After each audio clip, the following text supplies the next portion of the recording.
What's going on, Internet? Welcome to episode 227 of The War Room, the best sports podcast in all of the Internet.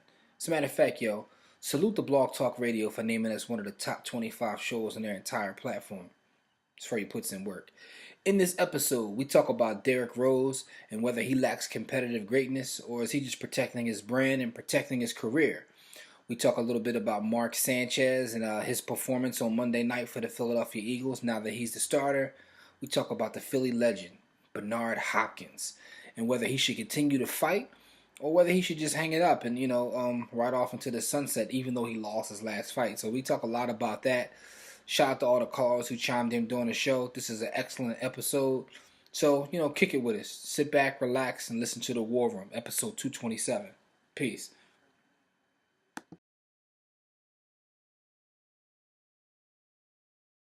Blog Talk Radio. All praises to Muhammad Ali. Welcome to the War Room. We got Dev, Kill, Jimmy, PJ, B. Austin, the Hot Block Commander. How you want it in a 1 or 2 hour show to keep the brain running with the premise to talk sports on a national level. Bold with the topic, sorta like the rebels when it's game time. They like the Fab Five during prime time. Sports conglomerates speak their minds a little bit. For sports medicine and sports veterans and greats. The 4th and 26th saw the war in Kuwait. It's the War Room with 5 nights at the round table. 5 Philly guys diversified and educated.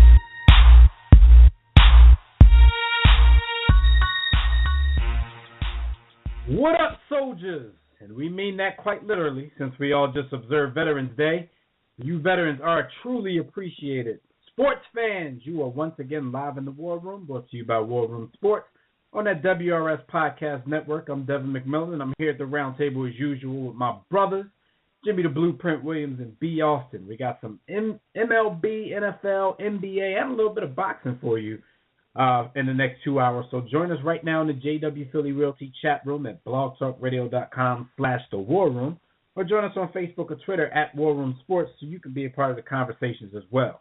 You can also call us directly when we open up the Digital Extreme Tech hotline. That number, as usual, is 323-410-0012. But before we get started, we want to give some shout-outs to the other shows on the War Room Sports Podcast Network. You can listen to the network from our main site at warroomsports.com, or you can get there directly at WRSPN.com. You'll find shows such as The Broad Street Line with Roy and Chris, Sports Trap Radio with Brandon and Anthony, After Further Review with the Mayor, the Tissue and the Tape Hip Hop Show with Phil and Savada, and a whole lot more.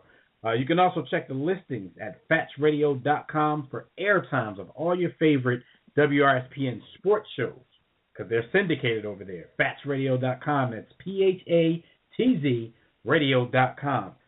You can hear our show, The War Room, over there, Sundays and Tuesdays at 3 p.m. And like I said a second ago, you can check the listings for all your other favorite WRSPN sports shows. What up, fellas? Yo, all I'm saying is when Disney cuts the check, Dame, we going to hold you down for that intro, man. We going to hold you down for them bars, Hey, yo. I got a question, yo. I was going to ask y'all if y'all had any shout-outs, but I heard a story this morning, and I did a little research to see if it was true or not. Did you guys hear that the Ku Klux Klan is now allowing black, Jew, and homosexual members into its ranks, into its hate group? They're saying they're no longer a hate group. They're saying that they just want a better America, so now they're inviting all of the people that they've hated into their organization. I wish somebody would join us. Trying to say people can't change, man. We need to write. I heard that you can change, and I can change. I heard that, and there's definitely. When it comes to race in America and race globally, man, it's kind of like I use the analogy of the Matrix movie, man. And even those that you're trying to save, they're part of the Matrix before you save them. So I could see plenty of Sambos, coming out of left field, twisted in their mindset, trying to make a move and join up with that. Some of the worst possible the social media. And I think this is the Ku Klux Klan trying to remain relevant in the game and in the world that we live in. I mean, they understand that things are changing. That doesn't change their root and what they are. I mean, if you go really, really, really, really deep into it, they are the sons of fallen Confederate soldiers and the progeny of the South, and they actually liken themselves to fallen angels. So in a twisted way, they worship Lucifer, and they're actually ties to devil worship. But, hey, I'll let one of y'all rock on this topic. I've dropped enough knowledge. You done took it so far, I don't even know what to say at this point. Yeah. Other than you've done enough. because you went way deep with it. I was just going to say that, change happens from the inside, man. We're the Thurgood Marshall. But at the end of the day, man, like, to me, it's comedy. Like, I'm not even taking it serious. It's hilarious to me, man. It's like, Clayton Bigsby is this is real, man. Like, shout out to Uncle Ruckus, man. I ain't really got nothing to say because to me it's nothing but comedy. Real talk, but before we move on, fellas, do y'all think they'll get any black members? Absolutely.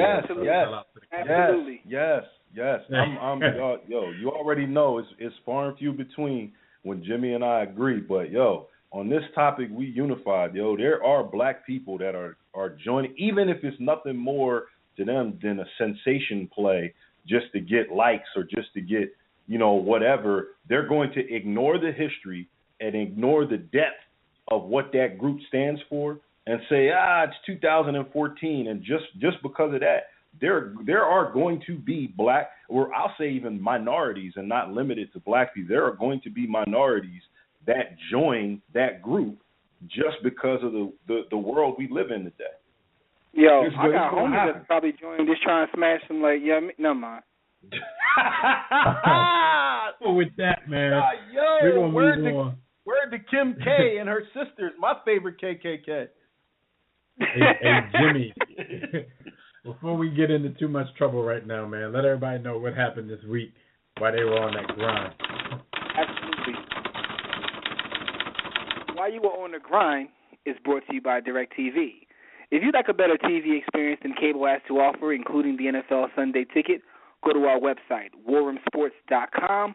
Click on the DirecTV logo and order a better TV experience at a discounted War Room Sports sign-up rate. If you call yourself a sports fan, you got to have DirecTV. NBA package, watch baseball, any sport there is on DirecTV. So go to our website and sign up. Get the hookup, you know what I mean? Anyway, it's a lot of crazy headlines, man, but I can't even, read this headline without laughing. The top badminton player in the world, my homie, Lee Chong-Wei, he fails a doping test. That's right. Even badminton players are on that Conseco. So Lee Chong-Wei got caught doping, man. What do you guys think about badminton players, trying to, get a little bit of doping on to compete at a higher level? I heard his name was Some Wood Chi. My man, at that level of competition, man, because badminton is actually a big sport. Just because we don't respect it and we gonna laugh at you for playing badminton doesn't mean that it's not a big sport. Hell, we laugh at cricket players, and that's $1 billion industry. I laugh. Like my man LaDainian Tomlinson said, if you ain't cheating, you ain't trying. So at that level. Yeah, that's kind of the way I'm thinking. It's sad, I guess, because I don't really care about the purity of the sport. From a moral standpoint, it's deplorable, but who gives a F about morality? We're talking about professional sports. Well, first of all, for the record, my man Lee Chong-Wei says he's never cheated in his life. But this is funny just because of what B. Austin said. Like, we don't really respect badminton like that. Badminton is a game that we used to play in my family reunions in the park. Like, up at the Platte somewhere at the cookout. And I never really, I'm sure it's a big sport somewhere. I mean, over there where he's doping up to play it. But, how good can you end up being at badminton because of taking the Conseco? I'm gonna take it to another level and keep it real. And we've never shared this with Jimmy, but we actually know and went to school with one of the top 5 badminton players in the world ever, and we have never reached out to him to come on the show. Like, that's how real. Like, remember that dude that was at the illustrious Howard University? Who are you talking about? He ain't coming on now after you just slandered his sport and don't even know his name. Yeah, there you go. Well, yeah, one of the top 5 badminton players in the world was at Howard University from 1998 to 2004. And I forget your name, homie, but salute to you, the nameless badminton player. Yo, man. You think he on that bond? Like, how do you become ranked in the world at badminton?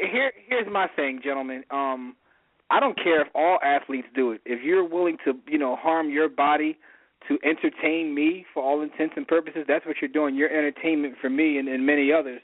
If you're willing to, risk your life and your longevity, I mean, God bless you. Go ahead and do it. But at the end of the day, my man plays badminton, yo.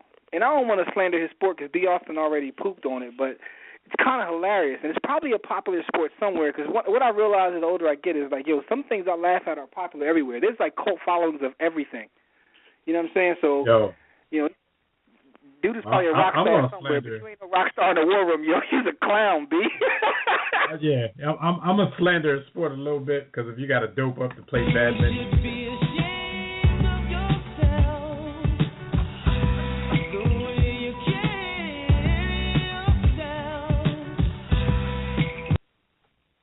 Yeah, that's a cookout game, That's a cookout game. Cheating at the cookout game, man. Anyway, Mike Vrabel from the New England Patriots, shot to Fred Purdue. His 3 Super Bowl rings were stolen from his home, according to Mike Vrabel. You know what I'm saying? Shout out to DJ.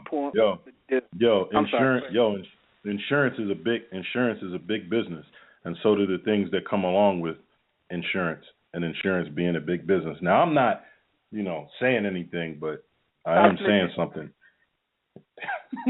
I didn't say anything. I just said insurance is a big business. I actually thought the same thing. I mean, he is employed right now. He's an assistant coach with the Houston Texans. But we found out about this through tweets, and his wife tweeted along with, himself. His wife tweeted, "Thanks to the thugs who busted out our back glass door while we were at our son's b-ball game this AM and took at Coach Vrabel 50 SB rings. #class." Now, blame it on black hashtag. No, listen. I kind of didn't understand the hashtag. Thugs, man. Yeah, I don't know what he's talking about. But the hashtag class, would you have not thought it to be classless if they would have broken into your house and not taken his ring? Just take everything else that belongs to you and not his Super Bowl ring? Would that be classy? I don't really get it. No, I don't get it either. Because at the end of the day, man, everybody got a role to play in this world, man. And, criminals are people too. So, all you can do is protect yourself. No, real talk. Listen to me. Crime happens everywhere in this world, man. There's no way to avoid it. But at the end of the day, you can do your best to protect yourself against crime. The fact that you have 3 Super Bowl rings, someone could just bust a back glass and go in and steal it. Step your security game up, B. Yeah, especially if that's your most prized possession.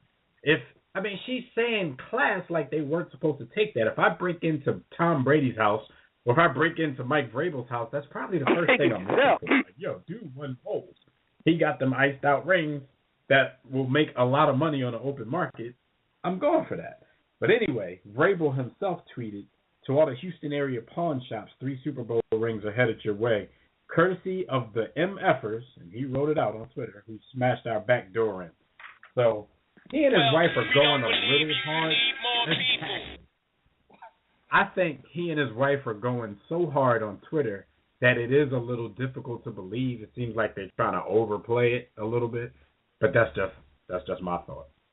Or they just pissed and they trying to the new wave now. That's how you get you an endorsement deal. They're going to get an ADT endorsement deal in 2 weeks. You know what I'm saying?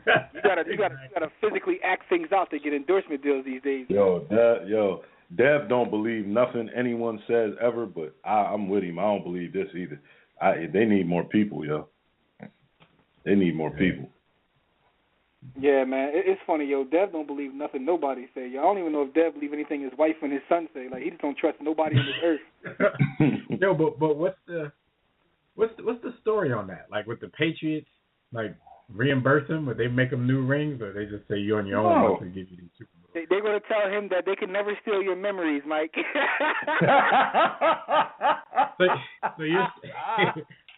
So you're saying, okay, let's say it's not Vrabel. Let's say it's Tom Brady and he gets his ring stolen.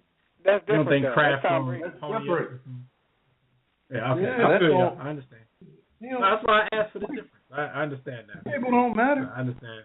Vrabel was ain't- better. Vrabel was better than Teddy Bruschi, but Teddy Bruschi is bigger than Vrabel.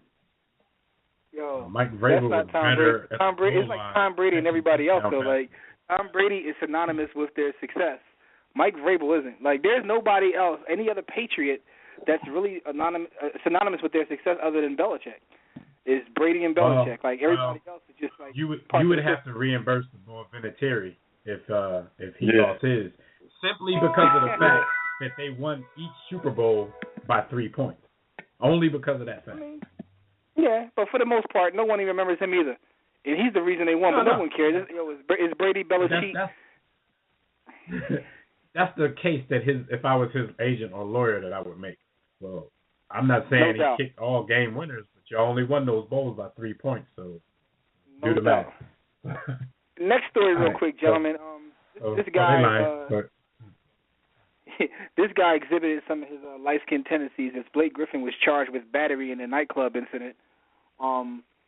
You know, my thing is he gets picked on in NBA games on a daily basis. So you know he never seems to retaliate, but he couldn't control himself in a nightclub allegedly.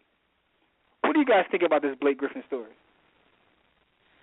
I think it stems from probably what you just said. Now, I'm just speculating here, but, you know, I hear fans talking greasy about Blake Griffin all the time because of what you just said. So I wouldn't put it past a fan, a civilian, whatever you want to call people that's not in the league. I wouldn't put it past them trying to test him in the streets just because of what they think they see on television, not realizing that dude is 6'10" and he will probably kick your ass, which he probably did to whoever, you know, tested him in this club. Yo, Now, didn't he smack Justin Bieber up too? I mean, that ain't hard to do, but still. I was gonna say, what are you saying? But yeah, I just think I think it's it's exactly what Dad said, man. It's like eventually what he's going to have to do is in an NBA game, he's just going to have to like take the loss and it's really like F somebody up, and that's how it's going to stop. Because it's sort of like that's like teams don't even defend him the right way no more. They just come out intentionally just like try to beat him up. It's not even cool. Like it used to be funny. It's not even funny no more. Like he's going to have to stretch somebody's boots for it to stop. Now he's getting tested in the street too. It's bad for my mans out there. This one, it sounds like what they're alleging. It's more of like a Dame Lillard situation. They're saying that he got upset because this dude, Daniel Schumann, was flashing his camera in his face trying to, take photos of him. So they said he grabbed the dude's phone and he squeezed his hand and his shoulder. And it doesn't say and slapped him on the face. It says and or slapped him on the face. So I don't even know what the real story is. He might have smacked the dude in the face. He might have squeezed his shoulder. He might have squeezed his hand. But he allegedly took his phone. So Blake Griffin and or smacked the ish out of me.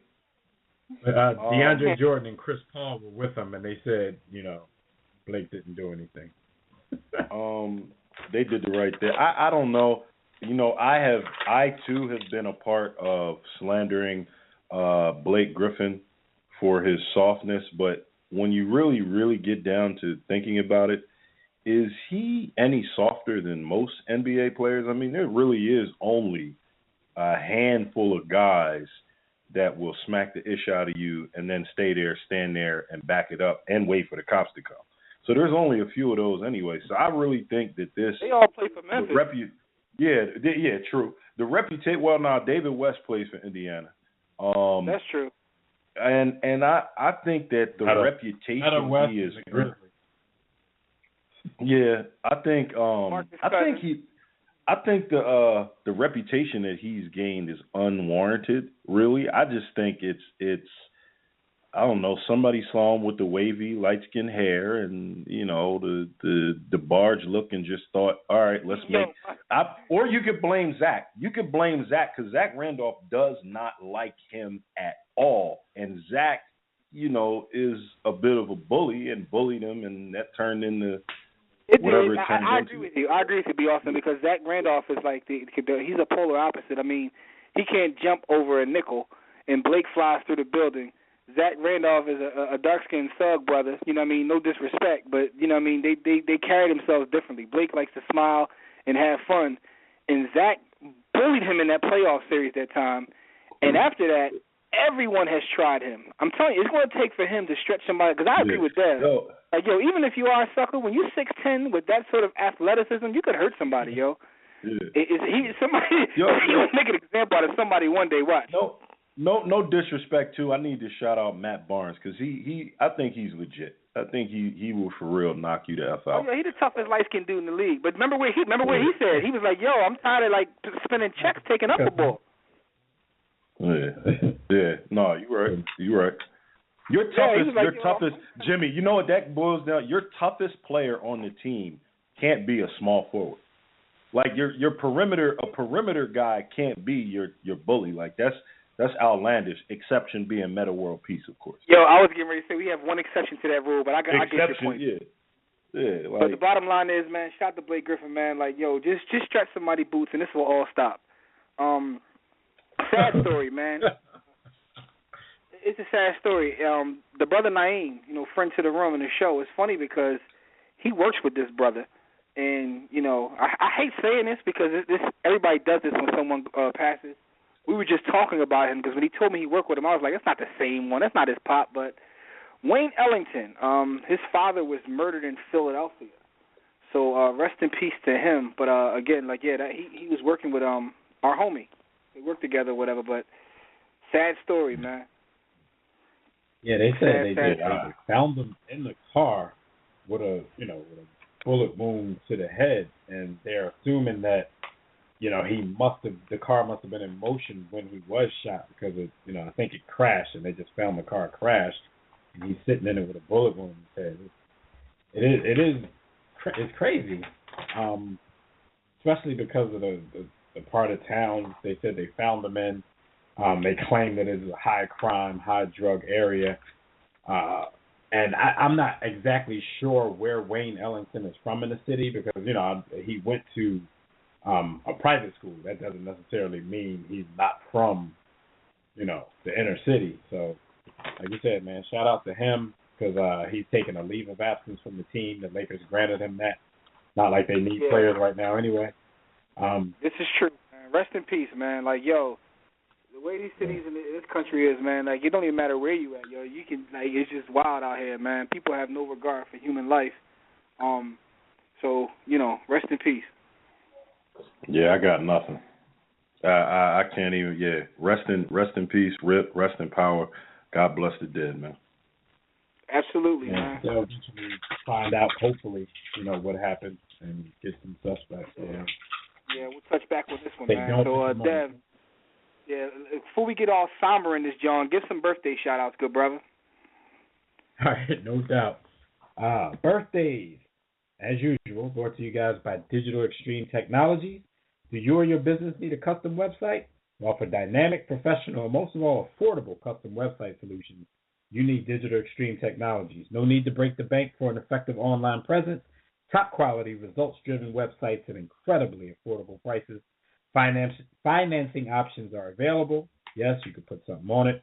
Visit digitalextremetech.com or call 267-205-4203. And for discounted rates, be sure to tell them that War Room Sports sent you.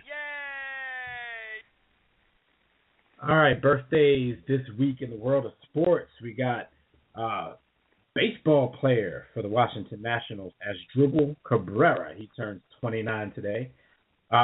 Somebody that we just talked about when we were talking about the NBA tough guys. The artist formerly known as Ron Artest, Meta World Peace, turns 35 today. Steve Christie, former kicker for the Buffalo Bills, turns 47. Ramil Robinson. I know everybody remembers Ramil Robinson from the NBA, but probably more from his college days, Michigan days. He turned Yeah, he was a 48 beast. today. Yeah, another NBA dude from that time period, Kevin Gamble, turns 49. And one of the War Room's favorite old head quarterbacks, because he probably just retired like 16 minutes ago before the show started, Vinny Testaverde turns 51. So we'd like to give a nice big War Room salute to all of these folks on their birthday. Yay! Shout out, salute, have a good birthday, all that good stuff. All right, so before we move on, because of course we got Fred Perdue from College Football Extra coming on to talk to us about what's going on right now this week in college football. You know, he's going to talk about the games of the week and also the top four who are currently residing in those playoff spots. But before we do that, I just want to let you guys know that you can check out our website at warroomsports.com. While you're there, be sure to sign up for the War Report. That's our weekly newsletter. You can click on the Contact Us tab to send a message to us about our company, our show, or to inquire about sponsorship and advertising opportunities or any other business that you may want to do with War Room Sports. For general inquiries, email us at info@warroomsports.com. While you're browsing the site, take a moment, click on the memorabilia tab, support the brothers, buy some War Room Sports merchandise, click the blog tab to read our latest sports articles in the All Fair and Sports and More blog.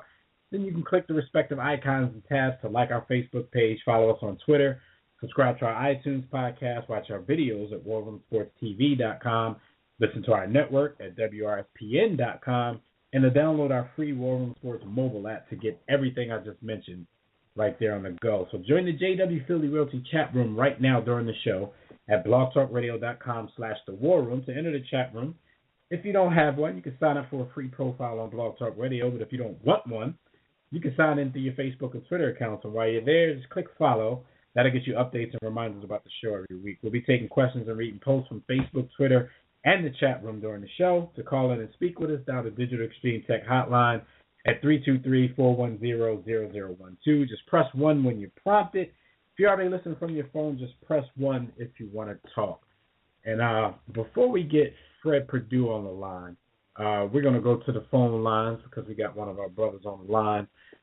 From the War Room Sports Podcast Network, from the hip-hop show Tissue and the Tape, we got the brother Survive. Survive, what's going on, man? Hey, what's going on, fellas? Tissue and the Tape. What's going on? What's really good? First of all, I know congrats are in order for you. Got a new baby boy. Yes. I know the feeling. So I know how. Yes, sir. I know you're floating. Congratulations, right good brother.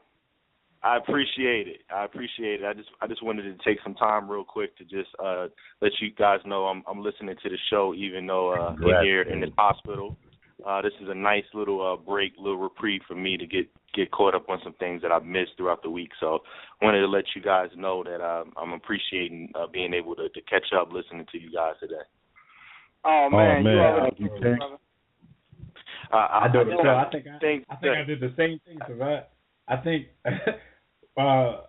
when I think I was still in the hospital and I listened to these guys, you know, on that Thursday that I was chilling in the hospital because, you know, it can get a little boring in there, a little tedious, especially when mama and baby was sleeping. Exactly.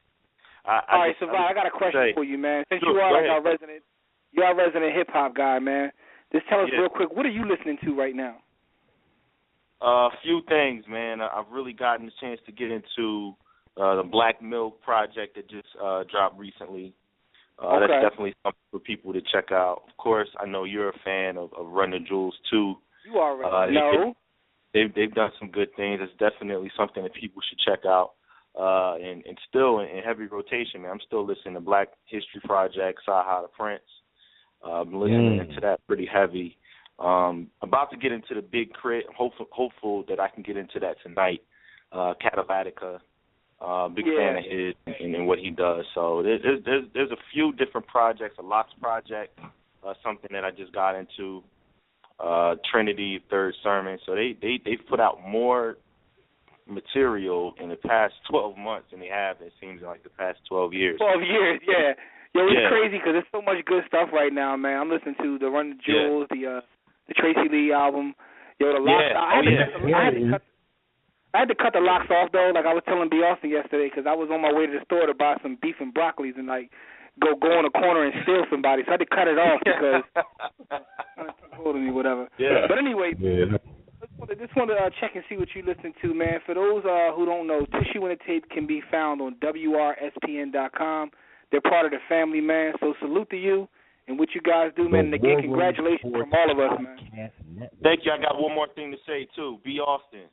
Yo, yes, Mitch sir. Richmond, Hall of Fame, FOH, man. Get out of here, man. Dude's not. I mean, No. I was with FOH, though, man. FOH. I was supporting Get out of here with I was that, man. supporting it. No. I supported it. I'm a Mitch fan. I'm saying He's trying to tell you he's that. not. He's saying FOH. He's not. Oh, FOH. he said FOH. Devon, let me put you down with something real quick, man. Like, here's the thing about Mitch Richmond. A lot of people that try to put Mitch Richmond in the hall they're really Jordan fans. It's their way of saying that Jordan played with another competitive two guard during his era because there really wasn't. So they try to big up Mitch like he was better than what he was. So these are like closet Jordan fans trying to put Mitch in. That's all. That I appreciate that. I was gonna make that statement, but you already said it for me, man. Dude never played in a relevant game in his life, man. Played 23 total play games his whole career. Never had a relevant. You could mention the whole NFL. You could mention the whole NBA postseason's history. Do a whole oral history about it and never mention his name once, man. How's he in the Hall of Fame, man? FOH, man.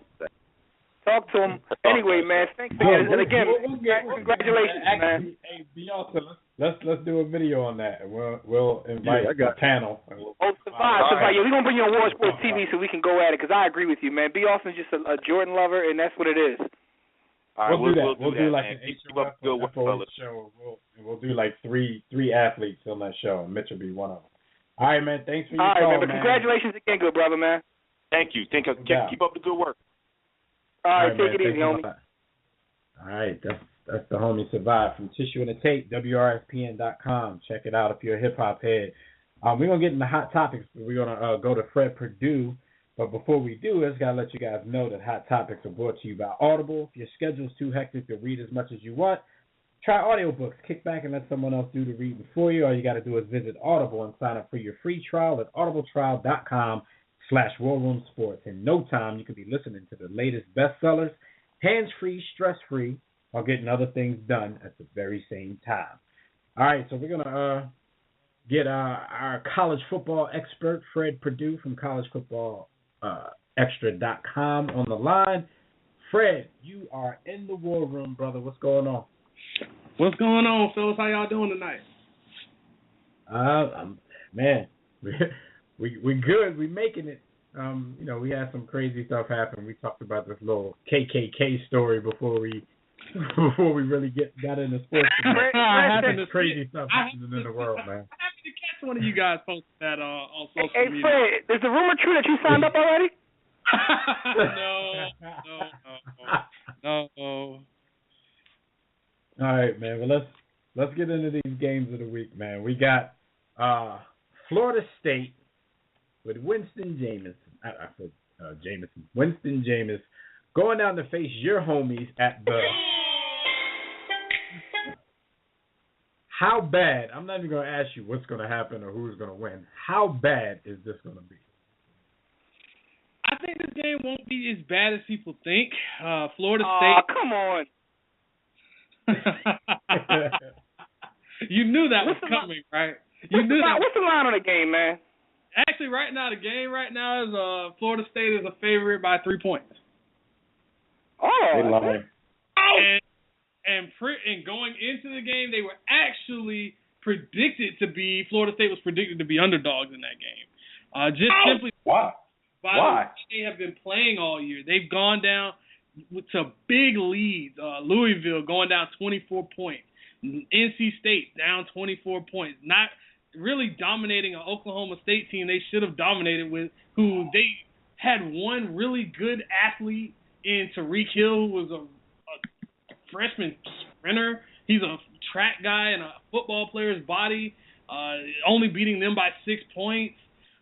Florida State hasn't really dominated anyone. The only team they've really dominated is Wake Forest, and everybody dominates Wake Forest. So, and Virginia as well, not really playing up to Florida State standards, which I didn't expect from this team. Is nowhere near as good as last year's team. Last year's team was as much as I hate saying this, that team was an all-time great team. They had it at every position. They had depth. This year, not so much. They've gotten it from different places. Dalvin Cook, the freshman. Had it in every position, huh? Paul. So you think it's going to be close? I actually do. Miami has kind of caught its stride after struggling early. Now, I don't put a lot of stock into it because they haven't really beaten a lot of really great competition. Cincinnati, they've been injured. Duke, not as great. I mean, they're Duke and they're getting better, but they're still Duke. Georgia Tech handled them in the run game. Miami kind of tried to come back at the end, but they didn't have enough possessions. Georgia Tech held onto the ball. The really good teams that Miami's faced, Louisville, Nebraska, and Georgia Tech, which are their 3 losses, they just haven't been great on defense. But the one shining star in all of this has been Duke Johnson, the running back. And right now, as it stands, he's the all-time leading all-purpose yardage record holder. And if he gets 257 yards in the next 3 games, he'll be the all-time leader in rushing yardage at Miami. And that's saying a lot when you've had backs like Otis Anderson, Edgerrin James, Clinton Portis, Frank Gore, Willis McGahee. And Go ahead and try to live the glory days, Fred. You got to find a way to pick up your school. It's amazing how good this kid is. He hasn't had a game under 90 yards all season. And he's had games where he's had 150-plus yards, 250-plus yards. He's top 10 in the nation in rushing. Actually, he's top 5. He's averaging about 7.7 yards a carry. The kid's dynamic. He's coming off of a really bad ankle injury last year against Florida State, where he had roughly, I think he was about 3 yards short of 100 yards, and he does all of this under 20 carries a game. He's only had it 20 carries a game like twice this season. He's a very, very dominant back, and he complements a freshman quarterback in Brad Kaya, who, by the way, for all of those that don't know, yes, he's the son of Felicia from the movie Friday. But Mama Trailhead. but Kaya has really come on. He's actually tops in the ACC in passing yardage. He's actually, as well as he's cut down on the interceptions. His touchdowns have gone up. His better decisions have gone up. But I have a little pause, and I still say Miami has a ways to go. And I know it sounds like roses for Miami, but here's the downside. Jameis Winston's still Jameis Winston. P.J. Williams, probably the best corner in the country, is still on this team. You still have guys like Jalen Ramsey, Ronald Darby.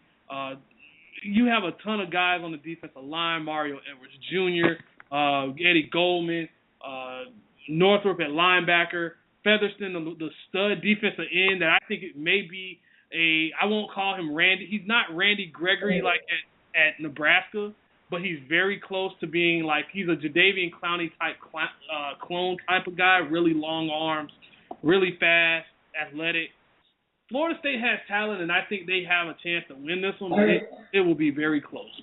I think it could come down it could come down to something famous, and I really like to remind Florida State fans of this because it hasn't happened in a while. Wide left, wide right. It could come down to that. Man. All right. Well, we will see. So the second game of the week, the last one for preview, Mississippi State versus Alabama. What's going to happen in this one? Oh, Alabama, they got away by the skin of their teeth last week against LSU, at LSU, a tough place to play.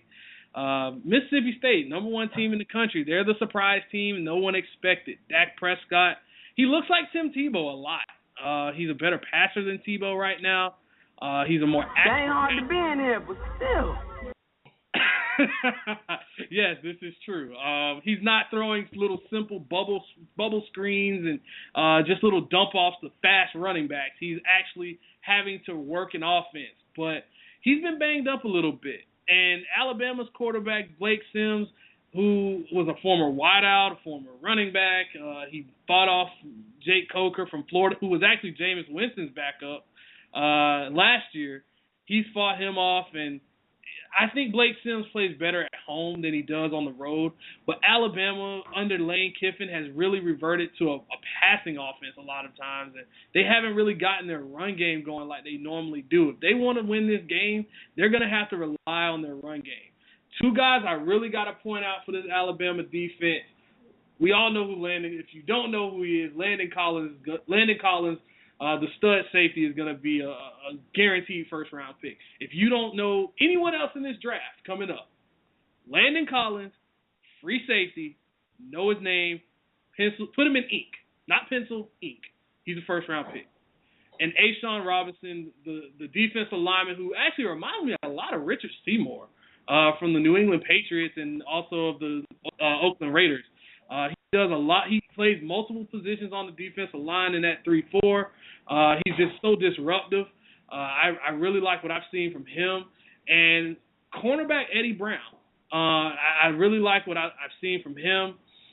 Their secondary hasn't been great, but it's been good enough. It has been good enough. Special teams will be critical as well. Alabama wins at the end, very close.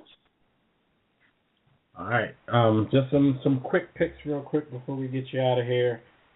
We got, who the hell do we have? We got South Carolina versus Florida. Who you got? Ew. Ugly game. The SEC East sucks. Give me Florida. Their defense will handle it. And then somehow they'll find a way to screw it up, but still, give me Florida. Clemson versus Georgia Tech. This is my bias says I want Clemson, but I got to take Georgia Tech. Ball control offense wins this one. All right, and last one, Auburn versus Georgia. Todd Gurley returns with a vengeance. Todd Gurley, 150 yards. Put my name on it. I'm putting my name on it. 150 yards, Todd Gurley. They win by 10 points. All right, now remember he said that, Fred is the king of forgetting things that he predict when it goes wrong, but when it goes right, we'll never hear the end of it. All right, so Todd Gurley's going to come back to reclaim his Heisman that Fred has still been giving him all season. All right, man, let everybody know how they can get in touch with you on Twitter, the website, and all that good stuff. You guys can reach me on Twitter at FPurdueSports. I'll be tweeting a little NFL tonight as well. Go Bills. I hate saying that. Go Bills. And also you can reach me at collegefootballextra.com, and you can also check me out on Field Vision with the War Room Sports Crew. No doubt. And that latest episode of Field Vision is up right now. You can go to warroomsportstv.com. Check out the fellas in Fred Purdue breaking down everything from the NFL week. All right, Fred, we will talk to you next week, good brother. All right, guys, make sure you bleep out that Go Bills part, please. Thanks. Never. Think about it. All right, guys, thanks. All right, homie. All right, man. Fred Purdue, everybody, collegefootballextra.com. All right, let's get a little bit more into some hot topics real quick before we talk a little NBA. Boxing, man. Well, let me go because the MLB, most of the awards have been handed out. We're still waiting on the NL MVP. If anybody, I'm watching for that now, but if anybody has the National League MVP, if you've seen it announced, you can come into the chat room or tweet it to us or call in or whatever.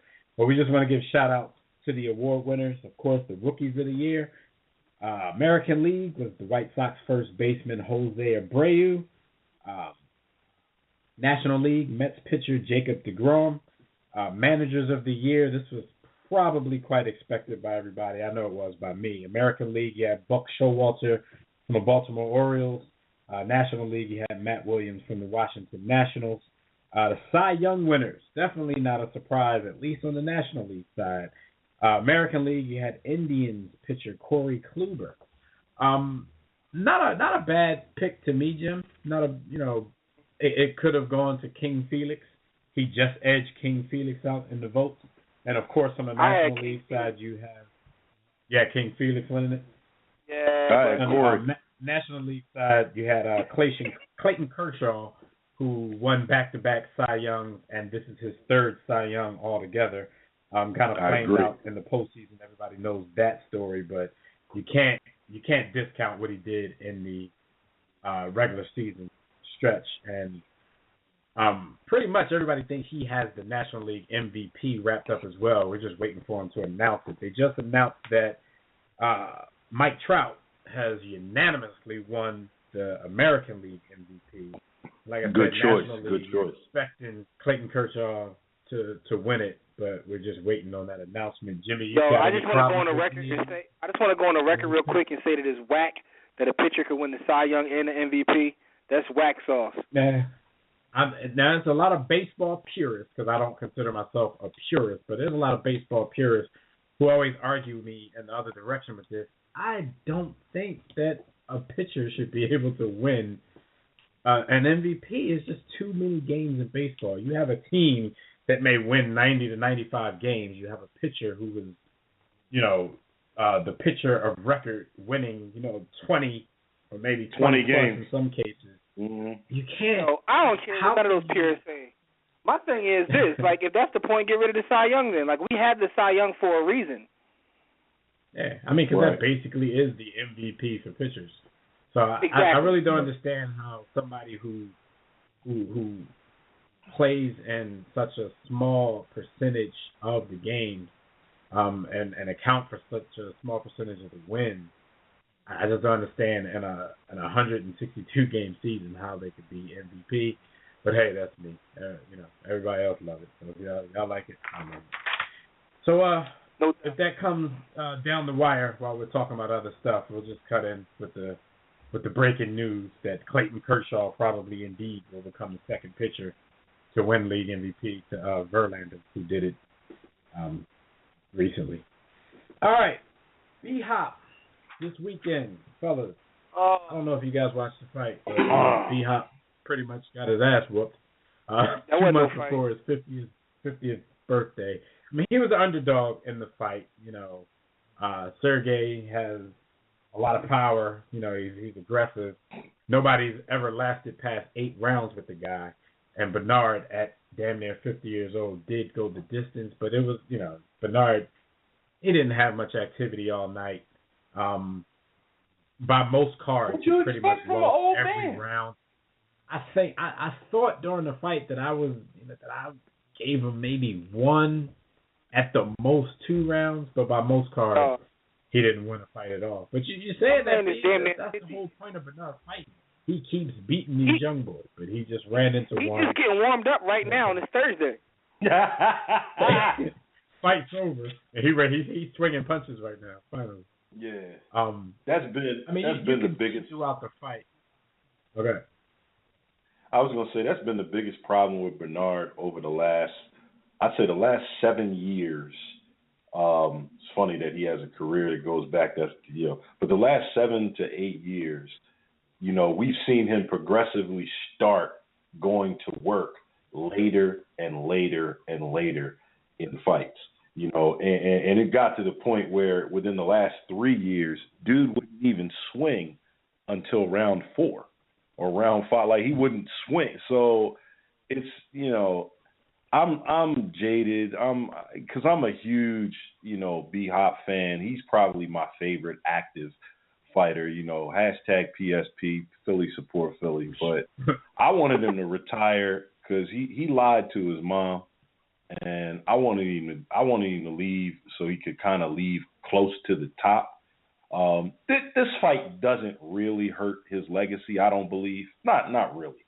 But come on, man. I don't know, Bielsa, actually watching the way, all the announcers and everyone talked about it, this fight, even though he lost, it enhances his legacy a little bit because everybody gets their boot stretched by this guy. And this 50-year-old stepped up, went the distance with him. He didn't do much during the fight. Competing. During the fight, they weren't counting him out. I mean, he was getting his ass whooped, and they still was acting as if he had a shot to win. I'm like, no. But it was all respect, though. It was all respect. They knew damn well that he wasn't. Yeah, it's like round 6, and they're saying, well, B-Hop is setting him up. He's going to get started. He's giving him the rope-a-dope. Yeah. Round 8, they're still saying it like B-Hop. He's setting him up, man. If he does something wrong and he gets too comfortable, B Hop's gonna do this. Like especially but Roy it was all Jones would respect, not though. give up on him. But that's one of those things like what Jimmy was saying when Survivor was on the line. Roy Jones kept giving him props because it makes Roy Jones look better. Like I beat the dude once and then the dude whooped my ass, but it makes Roy Jones look a little better to paint Bernard as a Superman. But I gotta see the big picture, man. That's what it was. Dev just hit the nail on the head. Like he's making himself look better, man. But yo, shout out to Bernard because he's probably also one of my favorite athletes. I mean, coming from the same place I'm from, you can't help but root for Bernard. You gotta root for him. He's brutally honest. He's one of the all-time greats. He should be celebrated more in the city, in my personal opinion, considering his accomplishments. But that was hard. It was difficult to watch for me. Yeah. Just last question before we get out of here and move on to some b-ball. After I get the stat of the week. B. Austin. Well, I already know what you think, but just for the listeners, you think Bernard should stop now? Think he's done, or at least think he should be done? I think he should have stopped 5 years ago. Yeah, he definitely. That's why I said I already know what you think. But I just wanted the listeners just in case they haven't heard you. Yeah. Do you want him to ride into the sunset? Maybe he could take an easy fight, win that fight, and then ride off into the sunset. After all of that, no more fighting. You don't want to leave, get pumped because he got pummeled in the 12th round, man. You don't want to leave on that note.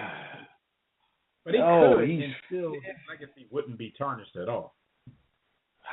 No more. No mas. Right. Yo, B Hop, you are a legend.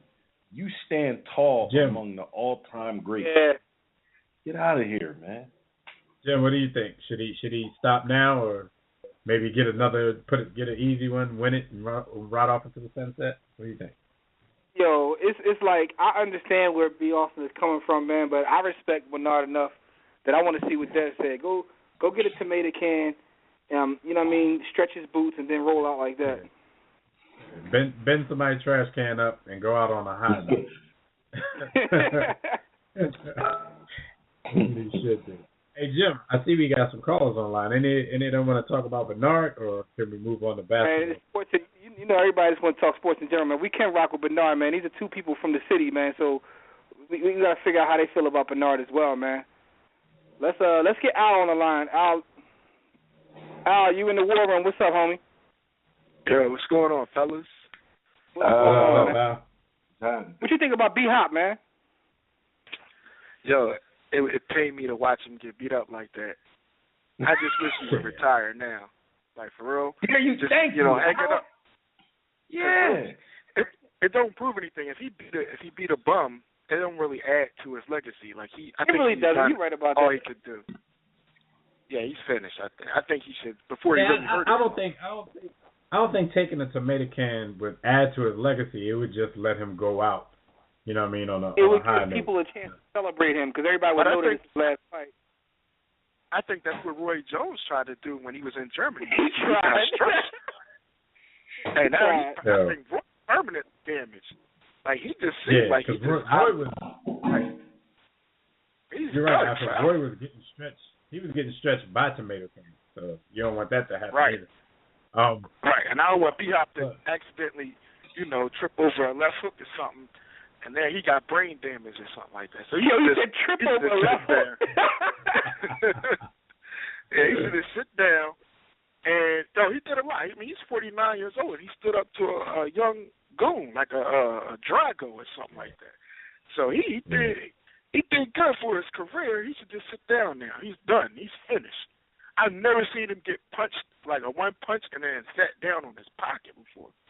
That's when I said, oh, man, he's really, that was shocking to me. I never saw that. It got a little scary. And then the 12th round where he tried to open up and go toe-to-toe with him, that probably wasn't a good idea. But he didn't have a choice at that point. So. Yeah, I think dude, for real, out of respect, took it easy on him. Because I think he could have got him out of there. If he'd have put the pressure on him and invested downstairs and gave him some body work, he probably I heard a lot of people say that. Do y'all agree with that? Do you think that he was giving him respect so he didn't go for the kill?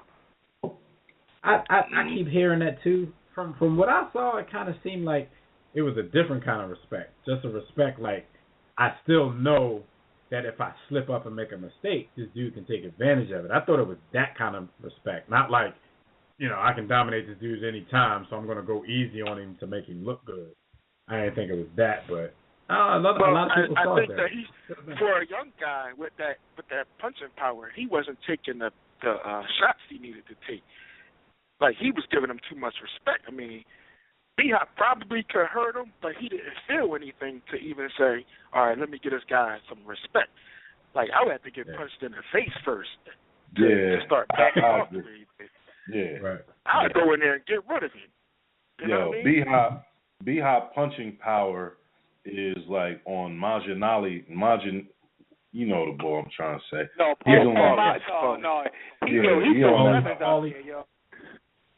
he on Paulie's level in terms of power, and that's not the B-Hop I remember, man. B-Hop to me, B-Hop was that guy. B-Hop was that guy. B-Hop used to be the boogeyman, and as a fan of Philly fighters, like, I used to take pride in that. Like, we get into these conversations about who's this and who's that, and a cat like even like a Floyd 15 years ago, if B-Hop was 35, you could say Floyd is pound for pound the best in the world, and then you throw the name B-Hop out there, and the fans would you see them get a little shaken up. You might see a guy like Floyd get a little shaken up. People were scared of B-Hop. The only reason he doesn't sit atop boxing the way even an Oscar sits is because ugly people can't sell things. So, B-Hop was that dude, man. We got to move on, man. We got to move on, man.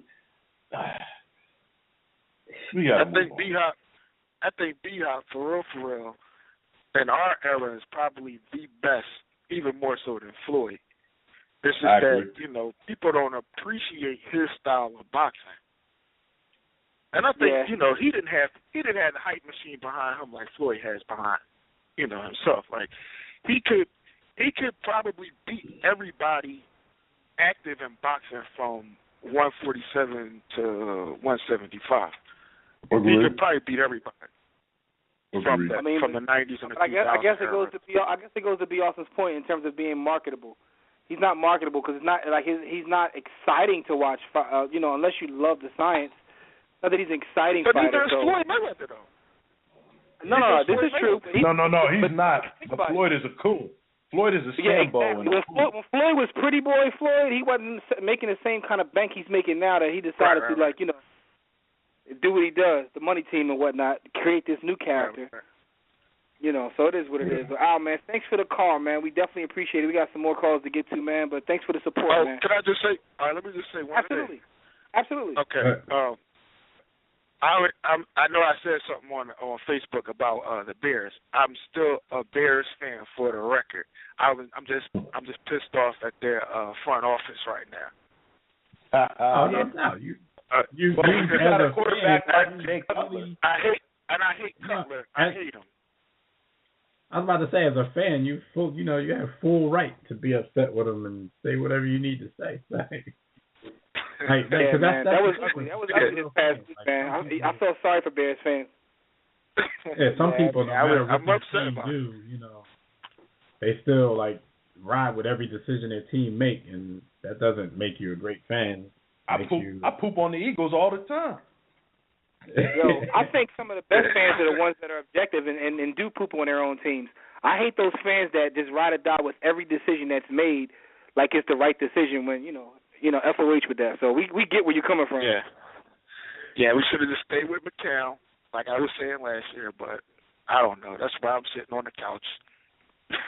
and they get paid millions of dollars to make the wrong decisions. We'll see what happens moving forward, man. If the players are sticking with the coach, so we'll see what happens, man. But thanks for the support and thanks for the call, homie. All right, fellas. All right, take it easy. All right, peace. Mm-hmm. Got the homie Ant Green on the line.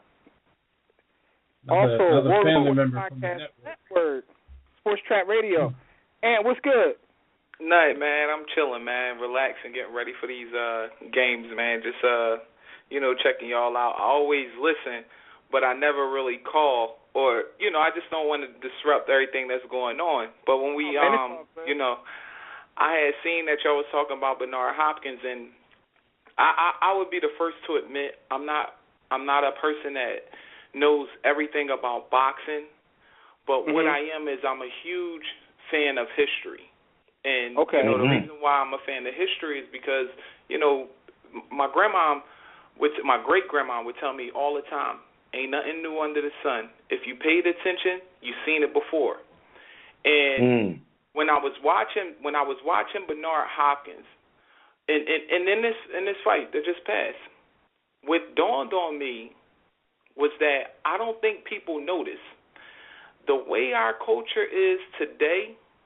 You're seeing the last of those kind of men in Bernard Hopkins and Kobe Bryant. From the era of sports where it was you and you only, like we grew up on from the 80s, the 70s, the 60s, this is it. Bernard Hopkins and boxing, because now, like you said, with Floyd Mayweather, he understood in order for him to make money, he had to change who he was. He had to change the perception of what he was. In basketball, you see, like the comments from Derrick Rose, I don't think there's so much a criticism of him, more so it's the time. A sign of the times. Yeah. It's where it's how he's grown up. It's everybody around him telling me what he be. So when I watched Bernard, when I watched Kobe, all I see is like my childhood. Now, and I'm 35, but all I see is my childhood. And I wasn't so disappointed in the end, because if you've seen enough greats go, you see them at their worst last. So that wasn't a surprise to me. But what was a surprise was that I was able to set that aside and say, wow, this is it.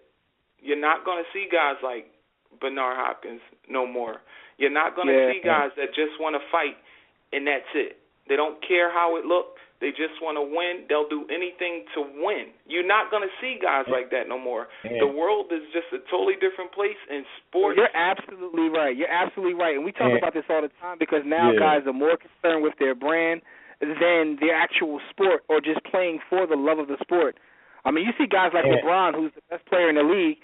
He wants to get rid of some games because he got other stuff to do. You know what I'm saying? So the times are completely different. Yeah, what you said is something that I echo on a consistent basis, because it's kind of my personal thing with sports, and I like to call it competitive greatness. There was a time when great athletes were great because at a certain level they were consumed with competition. They were consumed with winning. A lot of the benefits of winning were ancillary, tertiary things to them. Primary was winning. Secondary was being great. And then behind all of that was what they could sell or what they could do.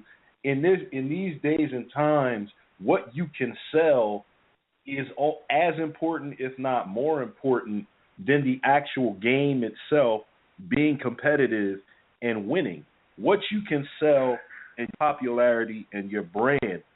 So that attitude and the way that moves society has eroded the game and sports in general. It's eroding because the quality of the sport and art. We can go to art, we can go to hip hop, we can go to any music. The quality of what is produced is lessened. It's lessened. So I feel you, man, and I appreciate you even expounding on that and saying that, because that speaks to competitive greatness, man. Yo, B. Austin, this goes across everything. Even if you talk about guys, and it's going to sound crazy, who are into, say, graffiti. Now you have graffiti artists who want to do nothing but sell out and make millions. Like, people don't do anything for the love of the actual art or sport these days. Yeah. Whether we're talking about music, singers, or whether we're talking about, basketball players, football players, and everybody wants to be compensated. It's a different time. I understand exactly. I do got a question. I do got a question for Ant, because I agree with you almost 110%. But is there nobody that you see out there across sports that embodies that competitive greatness? No one at all? Well, see, the thing about it is it is something that society has gotten so far away from that the guys that actually have it are considered like bad guys. Like when you talk about like Chris Paul, you talk about Westbrook. When you look at those guys, you can see that it's nothing more important than what's going on. You can see the fight in them, and people are so scared of it. And I tell you this, there was a time where capitalism did not affect African Americans, where it was more about your actual talent, your actual skill set, your dedication, opposed to the amount of money that you made. And you take this across any of them. I'm talking about as far as being creative, as far as poetry, language, or like rap music, all of those things. Before, it was about what you said. Now in every video, it's about what you make. It's about drowning everything that you do around making money, being a capitalist. When in our communities, it was about who you were, not what you represented. Who you were, and not what you were. And we gotta jump. We gotta get on War Room Sports. Yo, we gotta get you on our webcast, man, because that's a great point. We can do a whole web video about this, man. So we definitely gonna reach out to you and get you on the web, John, because you made a lot of great points, and we can expound on this, man. So. Everybody, Ant Green's part of the family, the War Room Sports Podcast Network, Sports Trap Radio. So we'll definitely be in touch with you, homie. All right, You man. got to get out of Keep listening, man. Good luck, fellas. Thanks, boy. All right. Take it easy, homie. Yeah, man, our phone lines are blowing up. We got the homie Varee calling in. Hopefully he doesn't want to talk about Tupac, but Varee, what's good? Tupac, hey, what's up, fellas? What's going on? What up? Chilling, man. I was happy to see y'all talking about Bernard, man. I've been looking around all week, sports shows, just trying to find, somebody talk about the fight. And the reality of it is nobody really cares about boxing these days. So I understand, but I'm glad y'all took the time to do this segment. So I said, let me call in. We ain't nobody's, Varee. We ain't somebody's. Yeah, but to answer the question about whether he should step in the ring again, I'd like to see him again. We're not too far removed. We're not too far removed from his fight with Shumanov earlier this year. I mean, belts don't mean much, but remember, dude was the champion when they fought earlier this year, and he dominated him. And then you look at the Pascal fight. We're not too far removed from that. And he dominated him, a decent fighter. So if I'm Bernard, if I'm his camp, I go out there and see if Adonis Stevenson, see if you can get that fight. I don't know. B. Austin, you don't think so? You don't think he should get out there and fight again? You think he should? That's what I keep telling B. Austin when he kept saying he should have left a long time ago. But I'm like, if you're still beating these young boys, then why would you leave? Plus, in this 10 years since he did, promise his mom that he wasn't going to fight past 40, he's made more money probably than he's made in his whole career. In the last 10 years, it's hard to ask a dude to walk away from that when you're getting a new windfall of money and you're still competing at the highest level. So, I mean, he probably could shake off this law and go, still perform at a high level. It's just, it's getting less and less likely because of his age. I mean, dude's gonna be 50. Varee, I guess you could say for me, selfish reasons. Like I'm a fan. I'm a B-Hop fan.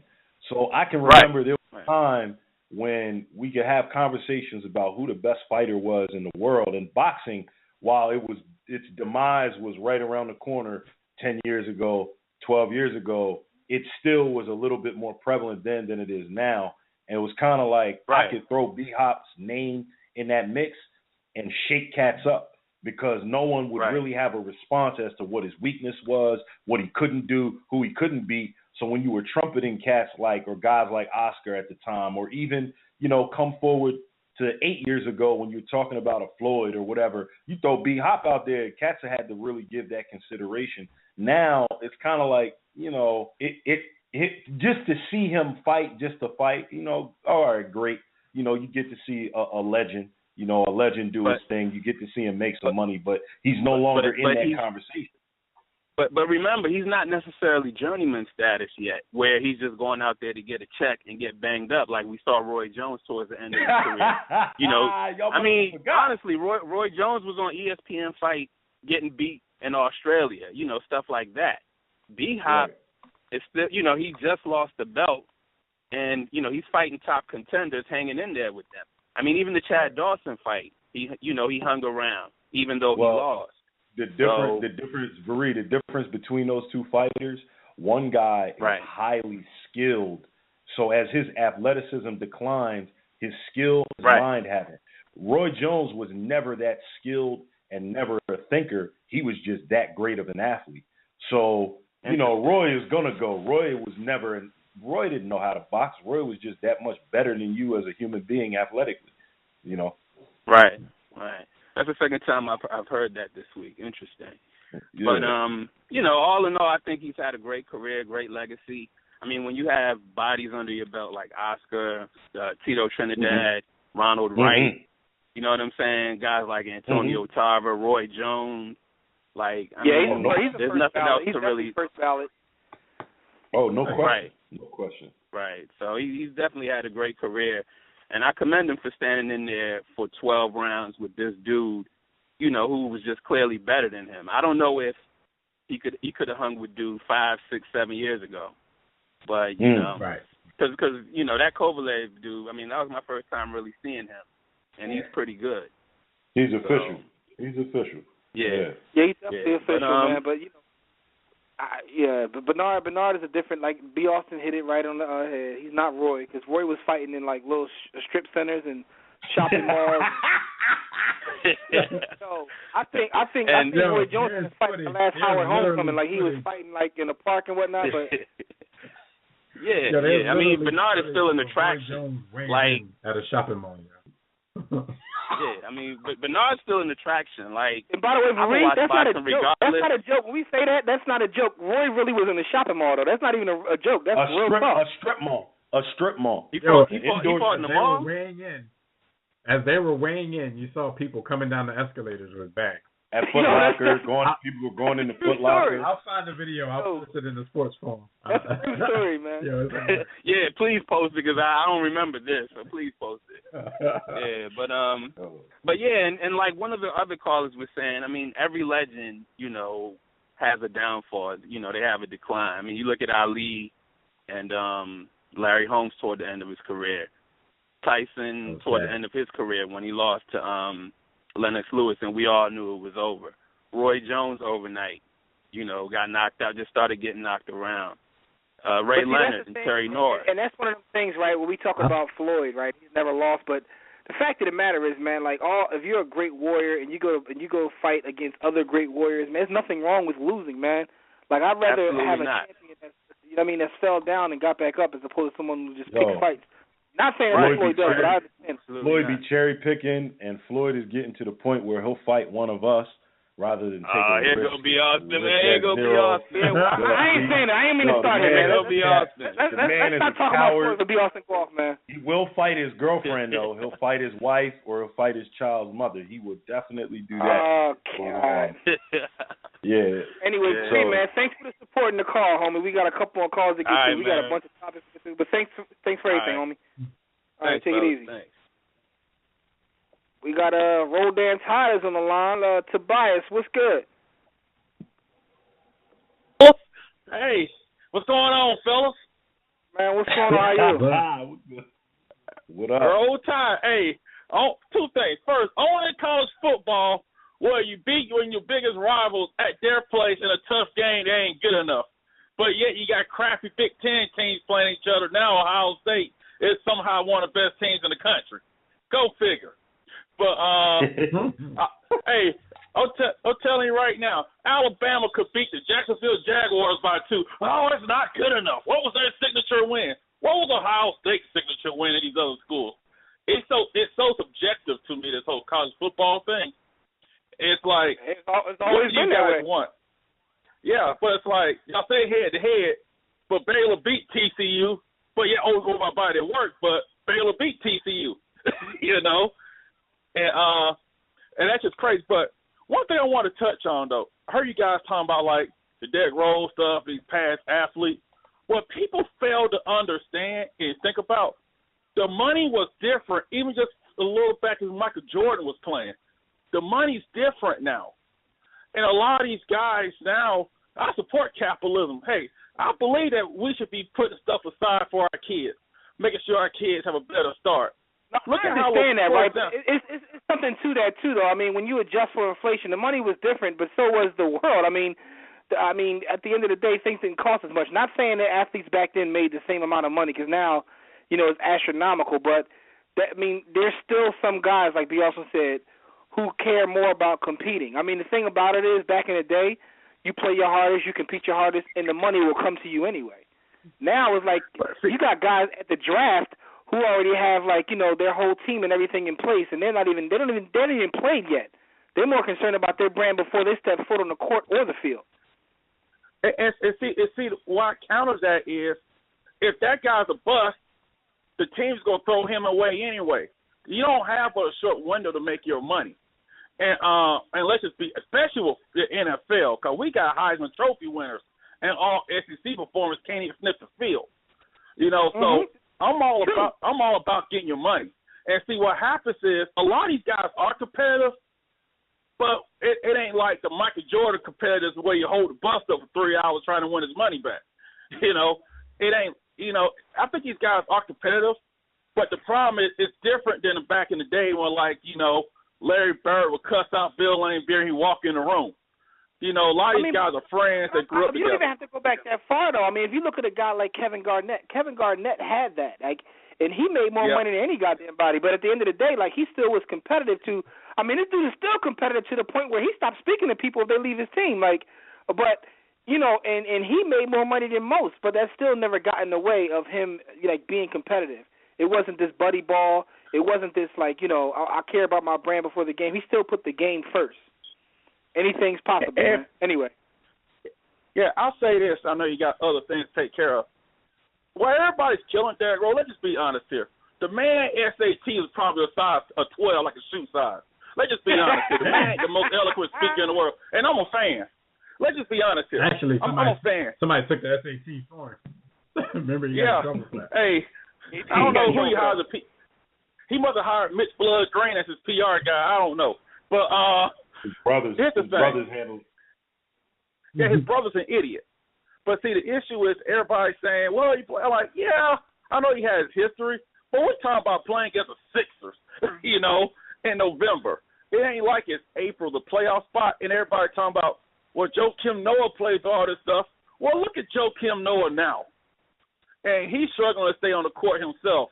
He's struggling to recover from his knee surgery he had. Maybe you might want to sit a game or two extra out. Screw what these people say, because let's say it was the NFL, for example.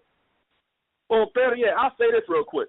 You remember Grant Hill and Penny Hardaway tried to give it a go for the team, and they never recovered? And Penny Hardaway. I wasn't speaking specifically. I wasn't speaking specifically about D Rose. Like, I don't have a problem with like some people do. But I was just saying in general the overall atmosphere in sports. But I get your point about D Rose. Yeah, and I'll say this, and there are other people.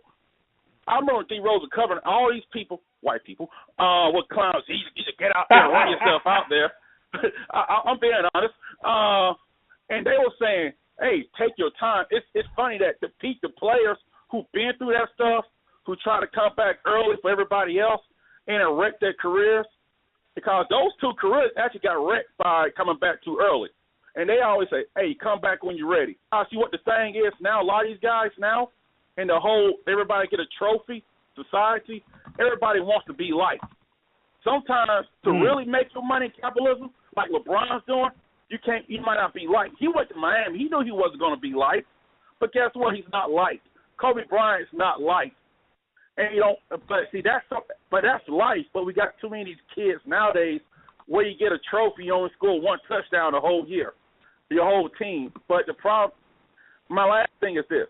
You're right about that buddy ball, because I'm like, why the hell is Paul George wanting to get mentored by LeBron? You're trying to beat LeBron. You would never see Michael Jordan want to holler at Joe Dumars and Isaiah Thomas trying to get tips, or Kevin Garnett want to holler at LeBron. And that's one of the things that society has changed. But you guys have a good one. Roll Tide. We beat Mississippi State this weekend, baby. All right, take it easy, homie. All right, man. We'll talk to you next week. Yes. We holler at you, Tobias. Peace. Thanks, man. We still got calls on the line, man. We got calls all the way live from California. Hey, Rob, what's good? What's up, y'all? Yeah. What's going on? Good. I always love Tobias when he talk, man. Yo, that dude, he real, he cool. Damn, we have different issues. Damn. Yo, first of all, I was a big Roy Jones fan, even though I saw him at the decline. He was still moving cats. I think the caller said, there was one caller that said something about the difference between athletes before and after. I believe, dang, let me get my thoughts.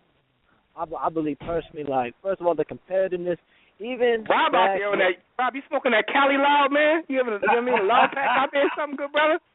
Nah. I'm sorry, because I was writing something in the article. All right, go ahead. What's up, though? But like, even in the early 2000s, when the Lakers spanked Philly, you saw that. I just love seeing Allen Iverson talk trash to Kobe, and it wasn't even no like we were about to fight each other. It was like, I'm gonna bust you up on this play, and after that game one fluke, you know what I'm saying? And you don't really see that today. Everybody want to be buddy, and I think D also said it best because the money was different, like back in the 50s and 60s. But you had to understand, because it was also more. There wasn't a big influx of black middle class as it is now. It was more nationalism. There was more black businesses back in those days than this time. It was more nation building, and than it was at this time. This time it's more capitalism. That's why I consider myself a democratic socialist. You know what I mean? So. Gotcha. That's a whole other. That's a long topic that's a right whole there. other show. Rob. Yeah, we definitely don't practice cooperative economics, but I get your point that things have changed, and it's sort of like they let us into the master society, but only for economic reasons. But I'm not going to dig too deep into that. But I get what you're trying to come around, Rob. But it is what it is, man. I mean, you do see like some players, because players back in those days would make political statements. I know Brandon Marshall was trying to make political statement that one game. And I can't remember who stopped. I think it was Brandon Stokely stopped. Well, he stopped him for a good reason because it was like a minute left in the game. We could have lost the game. And you still see hints of that. I'm still kind of pissed at the Clip. Well, it speaks to the floppers, the Clippers. I'm still kind of pissed they didn't protest against Donald Sterling. But hey, sissies gotta be sissies. You know what I mean? So, but hello. Yeah, we here. Yo, but real quick, Jimmy. Jimmy, if you was going to trade Swaggy P Nick Young in the first round pick, and you was to get one player, try to get one player in the NBA right now to rebuild the Lakers, who would it be? I mean, there's so many variables to that question. LeBron James, brother. I mean, but we know that's not going to happen. But I want the best player in the league. I'll take A. You need a big man. I want AD. I want Anthony Davis. We need a big man. This is a city. LA is a city of big mans, baby. We need a big man. That ain't happening for what you putting out there. Not Nick. Yeah, you draw. Ain't nobody taking no Swaggy P in the first round pick. Yo, I'll give him 2 first round picks. Shoot, one next year. And they still won't take it. Yeah, you have to come a little better than that. Yeah, are you kidding me? Hey, if the Sixers, since y'all Sixers want tank so much, dude, give us Michael Carter Williams, man. Shoot. That's all we got. For the right deal. For the right deal, they give anybody up. If Michael Carter Williams makes too many shots, he might get cut. Yo, he ain't injured. The reason that they sitting him on the bench is he may lead to some success. So they keeping him on ice. This is a tanking of epic proportions. Rob, man, thanks for the call. We got to move on, talk some hoops, man. But we appreciate the support as always, good brother. Have a good week and take it easy. All right, bro. Yeah, sir. Yeah, man. Like we got some more calls to get to. Before we do, though, Dev, for those listening who haven't chimed in yet, tell them how to get in touch with us real fast. All right, y'all can check out our website at warroomsports.com to call in and speak with us about any of today's topics. Dial the Digital Extreme Tech hotline, which has been off the hook for the last few minutes. The number is 323-410-0012. Press 1 when prompted. If you're already listening from your phone, just press 1 if you want to talk. Yes, sir. It's time to talk about the NBA. For your best and your favorite teams, merchandise and apparel, shop Fanatics. Shopping Fanatics is easy. Just go to our site, warroomsports.com. Click on the Fanatics logo and get you some gear. Basketball, football, hockey, baseball. Want to get some NCAA gear? You won't be helping the players. No money will go to them. But you still may want to get some NCAA gear. So go to Fanatics, warroomsports.com, and click on that Fanatics logo. Now, basketball. And yeah, real quick, shout out to Clayton Kershaw. He did end up winning that NL MVP. So shout out to Clayton Kershaw. R.I.P. Big Bang Hank. You know what I mean? Old school hip hop. Anyway, players of the week this week: Deron Williams and Steph Curry, the all light skinned backcourt. They won the players of the week. Dev, what do their stats look like? Deron Williams led Brooklyn to a 3-1 week. They beat the OKC Thunder, the Knicks. He averaged 20.8. He shot 57% from the field, 7 assists per game, and he shot 50% or better from the field in each of the games that week. Steph Curry, on the other hand, led the Warriors to a 2-1 week. I don't know if you guys remember, but his backcourt mate won the award last week. Steph led the league in scoring at 30 points per game, 3.3 steals, and 7.3 assists. I think they won games. Yeah, he and Kobe Bryant actually tied for the league in scoring. And we know how Kobe's just been jacking it up lately. Before we move on to anything else, let's get the homie Dave on the line because I know he want to talk a little bit of B-ball. Dave, what's going on, bro? You in the war room?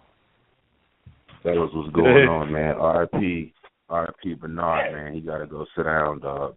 He got to go sit down quick, man. I love him, but that dude, I mean, he's fighting bouncers from, like, these Russian nightclubs, man, and it really, I don't want him to get to Ali.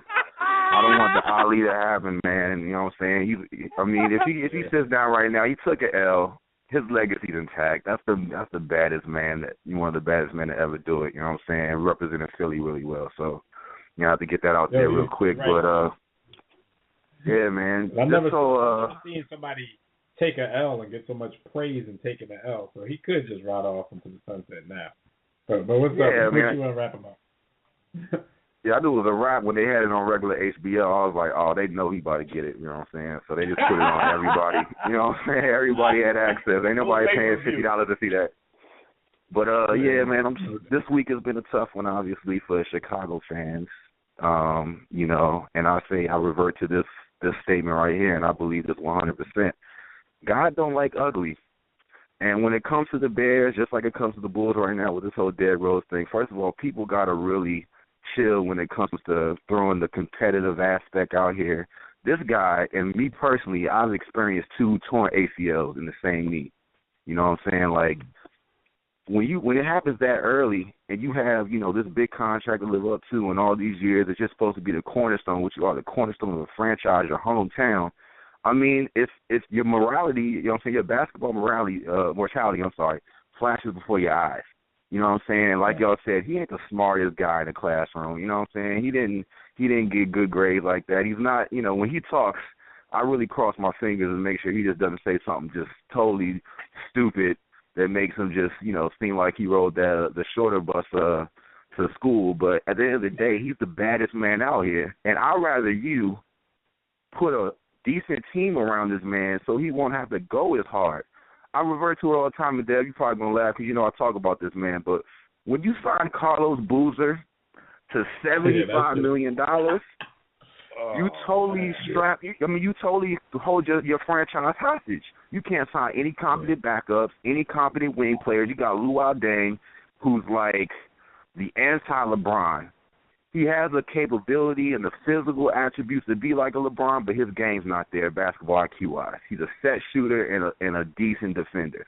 You're paying these guys $35, $40 million out the salary cap. Of course, Derrick Rose got to run around like some hyper kid, you know what I'm saying, high on Sour Patch Kid sugar, and then he's going to tear his knee and blow his knee out. Now we're screwed.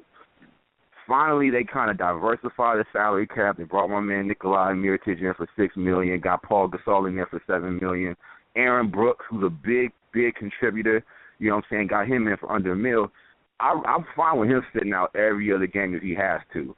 But at the end of the day, it comes down to the front offices of these franchises.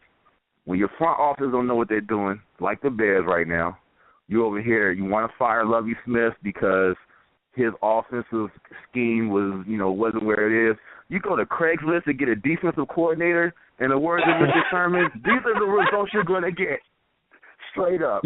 55 points, and I blame it on Philly because y'all started this on us last year, destroying us. 55, but I mean, you expose the wound that needed to be seen. When you get incompetent coaches that don't know what they're talking about or don't know how to teach and coach, this is what's going to happen. So, I mean, and turning back to the NBA, it's wide open right now. And if Derrick Rose got to sit down every other game or every 2 games, hey, go ahead, let him, man. Because you know what? When he's right and he's on the court, that's the baddest man doing it. He's the baddest man doing it. And everybody, go ahead. When I think about his comments, like for me, like come on, I'd be naive to think that in this era that we're in, where every superstar player is his own brand. Like I'd be crazy to think that these other guys don't think that. I just think Derrick probably should have kept it to himself. Because I understand exactly what he's talking about. Because we see and talk to athletes all the time who are retired and can barely – I mean, we were talking to an ex-football player yesterday who's only 30 years old and only played 4 years in the league, tore his quad off the bone twice, and he can barely stretch now. He used to be a world-class athlete running a 4.240, and he can barely stretch now. So I understand exactly where he's coming from. But when you're like the heart of a city, when you're the hope of a city, he probably shouldn't have said that because I know a lot of people in Chicago got upset when they heard him say that. Some things are better off just like left not being said. Like feeling that. Well, I would say this real quick though. You know what I'm saying? I'll let y'all keep going. I think there is some merit to maybe possibly decreasing the time in the game. You know, they had the experimental game, the 11-minute game with New Jersey and Boston, I think, in the preseason. I mean, I really think it's time. You do got to decrease the amount of games. 82 games, we're all used to it and everything. And, through the 90s, NBC had the music and everything. You had 82 games to look forward to. I mean, that's a lot of games. And now you're extending the All-Star break, which I guess is okay. But now you're having teams play 3 games of 5 nights, a lot of back-to-backs. I mean, it's going to take a toll. And, I mean, you're really depressing your product because dudes are going to get hurt. Like the last call, he's talking about Joakim Noah. Joakim Noah is probably the best big man in the league. Everybody wants to talk about Dwight Howard because his name is Dwight Howard. But, I mean, Joakim Noah brings a lot of things in terms of passing into that position. He can barely get on the court. Now, it was his fault at first because he had them French sneakers his daddy owned or something that gave him plantar fasciitis. I mean, you can't be wearing Filas these days, as Grant Hill. But, I mean, people going to get hurt. So, I mean, I don't know what y'all think about maybe lessening the schedule. I don't know what your opinion is. Yeah, I think it should be at the most 60, 62 games. 82. I'm with reducing the amount of games, but not the time limit in the games. Like, because I think that when they have like strike shortened seasons, those are exciting. It's sort of like the games matter more. Like it's the reason why football is so popular because every game matters so much. Like there's teams losing like games right now that really don't mean anything. Yeah, I can see the season shortened to 62. 62, somewhere in the 60 to 70 range. I like 48 minutes. That's fine. Rid of about 7 or 8 teams. You know, and that's a big thing here on the War Room. I mean, Dev wants to get rid of about 10 teams. Jimmy wants to get rid of 18 teams. I want to get rid of all small market teams, man. I'm Big City Jim. All small market teams can roll out. Yeah, that's big. Yeah, that's big market Jim. You know, but Derrick Rose, you know, I don't know him personally, but what I gather from his past and his history, I don't have a problem with his competitive spirit. I do think there are people, his advisors are kind of in his ear in terms of his business. Brother, man. Yeah, his business, and that's fine. I don't see him. For him, I get the sense that he is a competitive guy by nature, and he just has to figure out how to take care of himself, man. That's what it's going to boil down to. But Dave, yo, we appreciate you, brother. Thank you for all. Hey, guys. Continue listening. We'll look out for you. Definitely, man. Keep doing your thing. Proud of y'all, man. Y'all really doing your thing, man. It's been a couple years, and y'all just keep improving. So keep doing your thing, man. Thanks, man. Appreciate that, man. Appreciate that. Yeah, man. All right. Lot going on in basketball, man. You know, just want to send a quick shout to Ed Davis for firing back at Charles Barkley after he slandered the Lakers. Although Ed Davis probably shouldn't have said nothing at all. Like, who cares what Barkley says? But anyway, shout out to Ed Davis. Charles he probably like, Ed who? Like, calm down. Ed who? You know how Charles is. But something I do want to talk about, because this was a topic that was popping on our Facebook page, which is facebook.com/warroomsports. And that was Kobe breaking the record for the most missed shots in the career, and whether it was a big deal or not. Dev, I want to talk to you. I know Dev went and laid out the Edgar Allan Poe game and wrote 7 pages and explained why, in his opinion, it wasn't a big deal. Yeah. What do you think about It's always a case where, you know, I find myself defending Kobe, and it's not because, you know, it's not like he's my favorite player of all time or anything. It's just that so many people just try to wait to take shots at him and nitpick and all that kind of stuff. Look, you're a shooting guard, and we all know Kobe's a gunner. He's a part of that whole mix. And you play the game for 18, 19 years, and you're one of the top scorers in NBA history. I got news for everybody out there. You're going to be on this list. It's basically a longevity record. And for everybody who tries to you know, disagree with that, like show me some proof that it's not. Because if you look at the all-time leading scorers, the top 4 scorers in NBA history, we all know Kareem, Karl Malone, Michael Jordan, and Kobe Bryant. Out of those 4, 6, all 4 of these guys are in the top 6 of missed shots in the entire league. Now, everybody always wants to compare Kobe to Michael Jordan, you know, because that's the guy his game closely resembles. But people, and what we always talk about is people love Mike or they hate Kobe for the same reasons that they love Mike. So people want to throw it out there well, Michael Jordan shot 50%. Michael Jordan shot 49.7% for his career. Yes, but he took 22.6 shots a game while Kobe only took 19.6. So even though he shot a higher percentage than Kobe, he still missed more shots per game and missed more shots per season than Kobe. So if you extrapolate Michael Jordan's misses, if he played 18 years like Kobe's already have in the league, you know, Kobe has 18 in and he's in his 19th. If you extrapolate that, Michael Jordan would be almost 1,000 more misses than Kobe right now. So, you know, when you put that out there, nobody wants to acknowledge it. But when it's Kobe, then it's such a big deal. He's missing because he's a gunner. Okay, if you shoot a lot, if you score a lot, you're going to miss a lot of shots. It really doesn't make sense. You bring up a great point, and I like to use myself as the example rather than slander, you know, the general public, although y'all deserve it. I used to be a staunch Kobe hater just because of the exact fact that you brought up.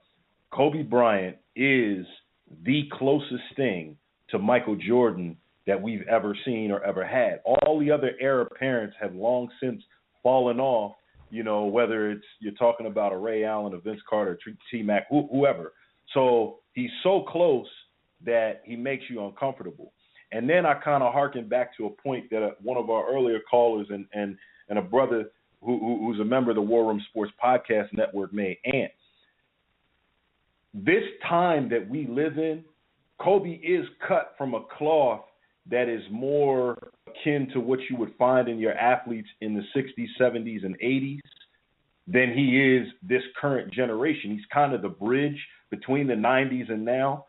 So his approach to the game of basketball and professional sports is a lot different than the approach of the modern day athlete. And I think that also turns people off because these athletes are a lot closer, I think, in mind frame to regular people. They're about money. They're about the benefits of the game. And we all love to see people, win and be rich and be successful or whatever. And we can't relate to a person who is almost maniacal in their work ethic and their desire to win. Kobe has a problem. Mike had a problem. If you took these two dudes and you took sports away from them, they would be dead or in jail, not because of coming from the hood, but because they are off. Like, they are mentally off. And sports is perfect for their competitive nature to manifest itself, their OCD when it comes to competitiveness. Like, they're obsessed with it. They're obsessed with winning. And people can't relate to that. And it comes out in today's society, and it turns people off. They're against Kobe because they can't relate to that. They can't relate. Everybody likes to be liked. Everybody is about being liked. And so, that's where a lot of the shots come from, because the list you put together was all lovable guys. They were all guys and they missed a lot of shots. Yo, I come at this from a whole different. I come at this from a whole different standpoint. Like, I read Dev's whole John, and I was laughing because, it's so true. But I just wish at the end of the day people would just be honest. Like, there's nothing wrong with disliking somebody. Like, yo, if you don't like Kobe, just say, look, I don't like Kobe. And that's cool. You don't have to like him.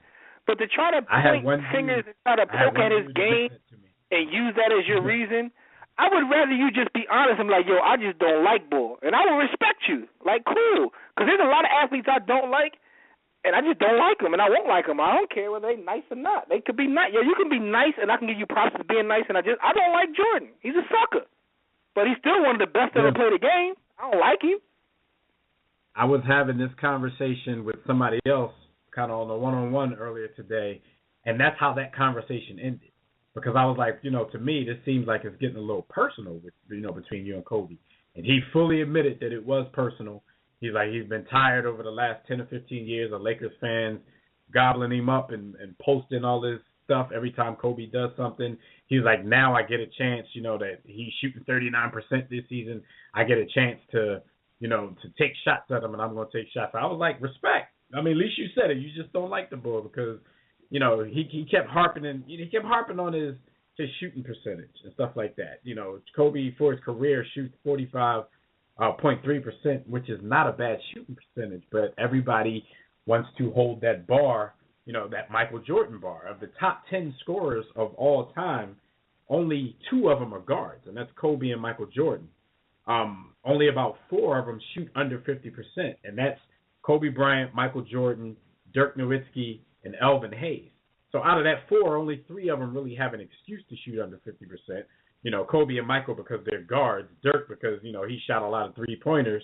Elvin Hayes, I don't know what his excuse is. He's a big man like the rest of the players on that list, so he should have been around the basket making shots like that. But there's just certain things, like people want to make a big deal out of this record. But like I said, when it comes to Michael Jordan, we just forget. Michael Jordan's my favorite player of all time, but people act like he never made a mistake on the court. Michael Jordan in 15 seasons has missed 12,345 misses in 15 seasons. Jim. Kobe's at 13,421 in 19 seasons. So like I told you earlier, I did the math. Michael Jordan misses more shots per season than anybody in the game. 823 misses per season. So if you put that over 18 funny though, because like when Mike gives speeches, 814 misses. That's a lot of misses, yo. But it doesn't when Mike matter. gives speeches, right? I've seen Michael Jordan give speeches, and he brings that up, and he's like proud of it. He straight said that, yo, I took more shots on the season than anybody, and I missed more shots on the season than anybody, And I'm proud of that because of the fact of the matter is I didn't let it discourage me, and I'm going to keep shooting. So he looks at it a whole different way, which goes to B. Austin's point about how these guys think. Like, they don't think like, yo, I'm missing all these shots. They're like, yo, I'm going to keep shooting until I make it. It's a whole different mentality, man. But at the end of the day, man, yo, people out there, just keep it real. Like, if you don't like somebody, just say so, yo.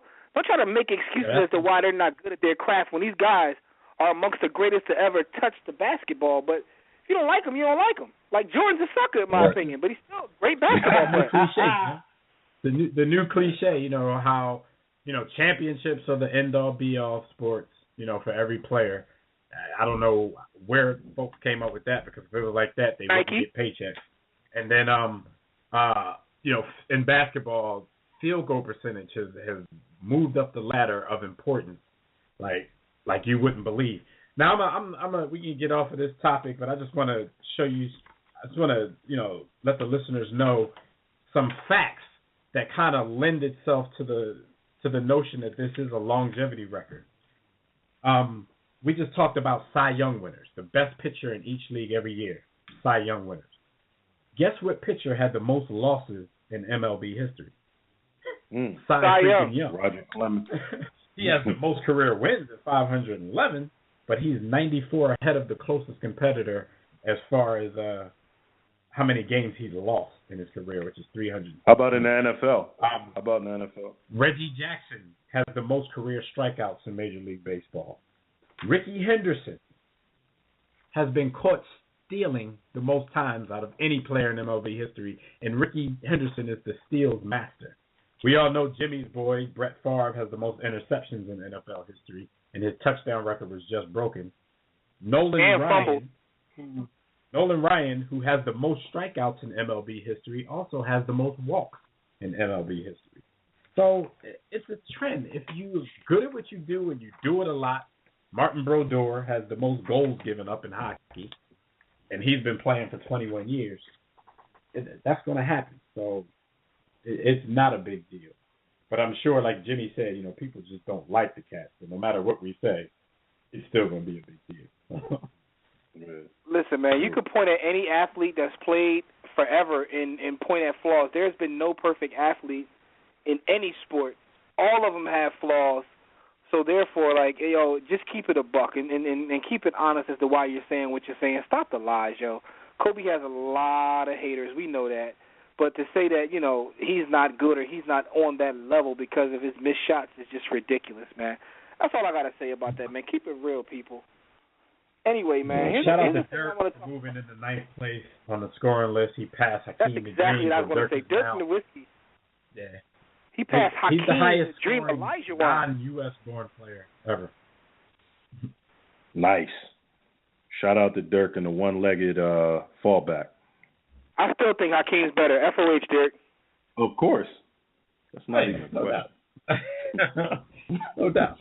I just want to see if any of y'all would, you know, try to make the argument for Dirk over Hakeem. Oh, no, we're not biting on that. Because there's somebody out there that would do that. I don't know who they are, but there's somebody out there who would do that. Anyway, man, let's just go on to basketball. I just want to shout out Dirk, though, because you guys remember, Dirk came in, you know, right when this era of immediacy started, because Dirk came out in the first year, people were calling him a bust. Now he's number 9 on the all-time scoring list. Yo, give people a chance. That's all. I'll give Dirk a credit, because I didn't like Dirk back in the day because he was extremely soft, and he played like, you know, patty cake when the game was on the line. And then I don't know what I know what happened. He got him an African queen, and next thing I know, he wants all the shots at the end of the game. He went on that run and won a championship. He got a little attitude. So, I mean, you know, them yams will do that for you. Shout out to Dirk. Hey, if the homie Hank from Imaginary Players, if you're still listening, call in now, because we're about to talk about your homie Sanchez real quick before we go off the air. Let's talk football, gentlemen. No doubt. And Football Rap this evening brought to you by Stitcher Smart Radio. You can now hear our show, The War Room, on Stitcher Smart Radio. Stitcher allows you to listen to your favorite shows directly from your computer, your iPhone, your Android phone, your BlackBerry, your Palm phone, maybe even your StarTech. Try it out. The latest episode is always available for you. No syncing needed, no memory or storage wasted. Downloading is easy. Just click on the Stitcher logo on our website and listen, or download to your phone directly from that page. Before you do, make sure you enter the promo code, The War Room. That's all one word, The War Room, for a chance to win a cash prize. Stitcher Smart Radio, a smarter way to listen to radio. All right, let's talk a little bit about what's going on in the world of National Football League foosball. All right, our week 10 recap. We only have a few minutes left, so let's get into this whole Mark Sanchez thing, because Mark Sanchez played a pretty good game on Monday night. I think there's a lot of people who, especially people in Philly, who don't particularly care for Nick Foles, who kind of want to make Sanchez's game more than it actually was. But, you know, we have people who agree and people who disagree on what Sanchez might be able to do for this team. I think on Monday night, B. Austin, you know, you're a Philly fan just like I am. I think he actually played a pretty good game. He started out, to me, a little bit shaky, a little bit erratic. His movements in the pocket was even erratic, but he calmed down. And one thing I give him props on, something that Fred Perdue talked about, I believe, on Field Vision, is his mastery of the pump fake. I think the pump fake is what freed up a lot of things in the passing game for him, because he was getting safeties moving in the opposite direction of where he was actually going with the ball. But unlike last week, the running game really never got started. But with the defense that they were playing on, you know, the Panthers and Cam Newton, and just the way the game flowed from the very beginning, you know, you got Sproles in the mix on special teams. It was a game where there wasn't really much pressure. You know, the game was never really close. He was never playing from behind or anything like that. But all in all, I think he played a pretty good game. For me, the jury is still out, though, on whether he can lead this team to where they want to be, to keep them on the pace that they've been on. But I hear a lot of people calling Chip Kelly an offensive genius because he can allegedly plug anybody into his quote-unquote quarterback-friendly system and let them work. What do you think about that, BL? Do you think it's more, his success was more on the coach or more what Sanchez did that night? I think that was the best game that I've ever seen Mark Sanchez play. And I have not watched a ton of Jets games throughout his 5 or 6 year career. I've seen him play maybe 8-9 times. I was impressed. Full body pump fake is crazy. Tad bit in that. I know he's a little bit nervous and jittery, but I think that he moves around the pocket very well. He's one of the guys that has pretty good pocket awareness, and I guess that comes from him, you know, having the butt fumble incident and having all of the failure that he's faced in New Jersey. He's learned how to move around that pocket, slide around, and make throws under duress, even if the duress is in his head. You know, I do think Chip Kelly's system allows you to plug in just about anyone when you're facing a bad team. Let's not get it twisted, not even a little bit. We played, or the Eagles played, the Panthers, who are not a good team, and not a lot of on the bench. It's amazing what them missing Greg Hardy has done. Them missing Greg Hardy has passed and cut in half, like the team that they were with Greg Hardy. So if you're standing around a pretty clean pocket for 80% of the night, I would say most NFL give the performance that Mark Sanchez. Now this is a good, confidence for him, but he still also had a couple of WTF throws that were like, who are you throwing the ball to? As you mentioned, he was a little bit jittery early on in the game. But overall, I was impressed. I give him a B+, maybe an A- in terms of his performance in that game. There were a couple of things that I liked. He does have a pretty good command of that offense. He's got a fairly decent arm strength. He drives the ball pretty well. And he Austin, looked pretty hold on, comfortable in the system. We got to get ready to get off here in a minute. But only thing I want to say is, I want to see more games to see. He looks like he fits in the system well. And shout out to everybody online sharing that Kim K picture because I want to give her a Dirty Sanchez. But we got the homie from Imaginary Players on the line who wants to chime in. He's been waiting all show to say a couple things because he's a Mark Sanchez supporter. We got the homie Hank Sanchez on the line. Sanchez era is upon us, baby. Super Bowl bound with Mark Sanchez. That's what my dude, Write come on, down, man. Come on, man. All right, I'm going a little overboard, but like I said before, the game, for Mark Sanchez, what he did is what we need every game. With the team that we have and the way that Chip Kelly schemes the offense, we just need somebody that can be accurate and can put the ball in the hands of the playmakers. For whatever reason, Nick Foles had trouble this year hitting open receivers, man. He left a lot of points on the board. And Sanchez was able to cash in when we needed to. I saw a stat this week that since he's come in, we're 7-0 or 7 for 7 in the red zone. Whereas with Nick Foles, it was one game against the Panthers. It was the Panthers. It doesn't matter. It doesn't matter. No, it does matter. Half it of was it. Sample size does matter, though. Sample size half does of it matter. was against the Texans. And it also matters that the line is getting more healthy because that's where I think Nick Foles' problem is coming. I think he was scared. And I'm not saying I think that was part of it. I think that was part of it. But something. Yeah, he shouldn't be scared. He need to man up. But I think he was scared.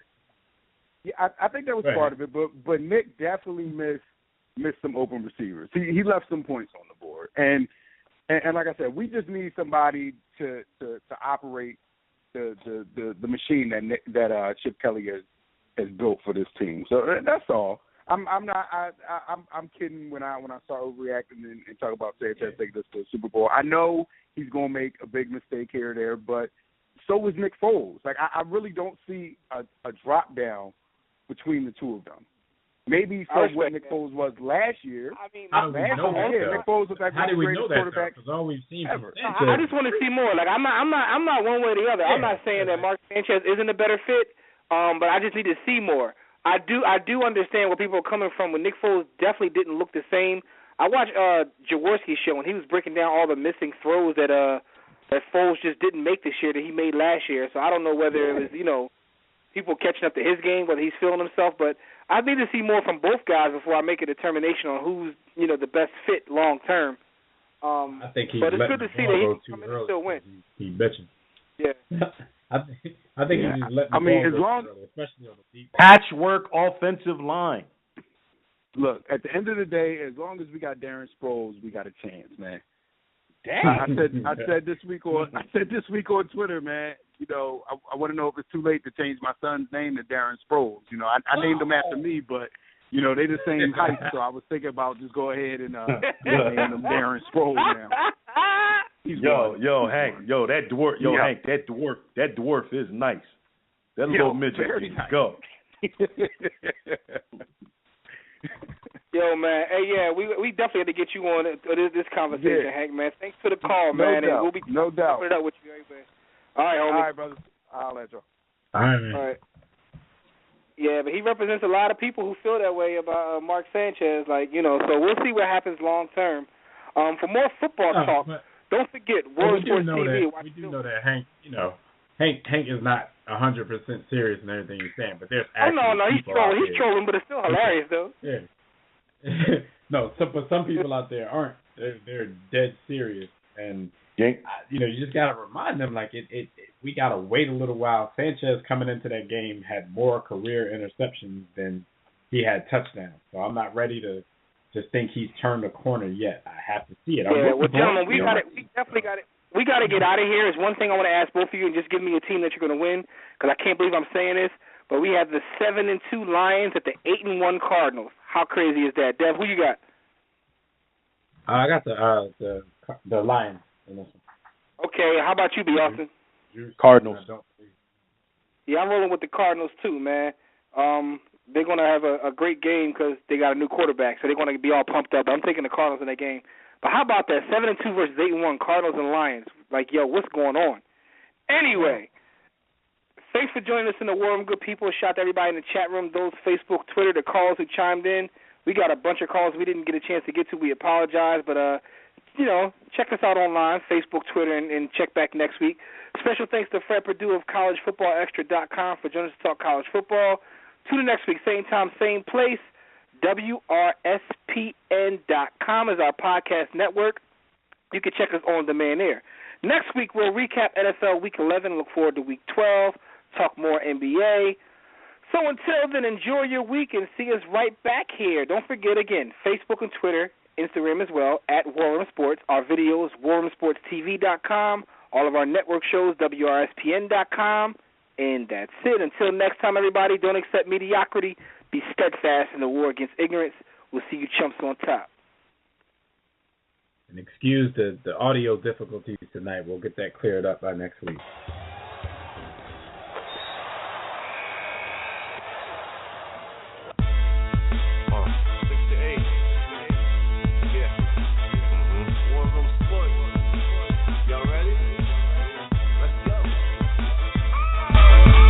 Stay in tune to Jimmy, know the blueprint. Every Thursday, 6 to 8, they do this. Shout out to Dev, PJ, B. Austin, Bay on replay. WarRoomSports.com. Get that mobile app. If not, dial 323-140012. They be going and you sensitive, then oh well. Physical podcast, let's talk sports. Showtime like magic in the block push. Listen live, push one to join in. Rip your team or listen for your enjoyment. Hip hop dollars, pit stop and knowledge. Should be in sports credits, I ain't talking college. 5 guys, no beef though. Worth it, secret, but the streets know. Belafonte, I got a G flow. KC, royalty, I'm in beast mode. 2 hours, get your game up. Who's the best in sportscast? You better name us. War Room Sports. Yeah, you know, Jimmy, Dev, TJ, Stop Back, B. Austin. I'm shot. Up and coming on the beat.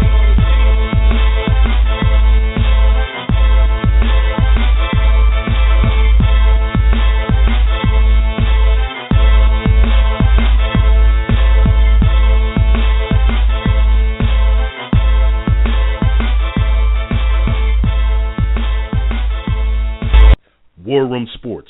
www.warroomsports.com. What? Ain't no more to it.